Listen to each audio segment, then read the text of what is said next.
یہ وہ مقام ہے جہاں پہ امام حسین علیہ السلام نے عمر بن سعد سے فرمایا کہ میں تجھے بچوں کا قتل معاف کر دیتا ہوں، اب بھی میرے قتل سے باز آ جا، اور یزید نے جو تجھے لالچ دیا ہے تہران کی حکومت کرنے کا، وہ تہران کا ہے شہر کا ایک دانہ بھی نہیں کھا سکے گا۔ اور ایسا ہی ہوا کہ اس نے مظلوم کربلا کو شہید بھی کر دیا اور خود مختار کے ہاتھوں سے قتل ہوا، اور وہ رائے شہر کا جس کی خود یزید نے ضمانت دی تھی کہ میں تجھے حکمران بناؤں گا، اس جگہ کا وہ دانہ بھی نہیں کھا سکا، اور امام کا یہ فرمان سچ ہوا تھا۔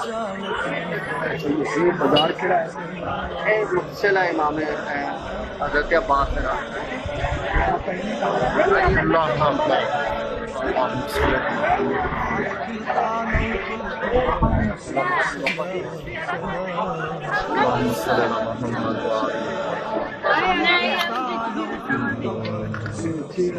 اللهم صل على محمد۔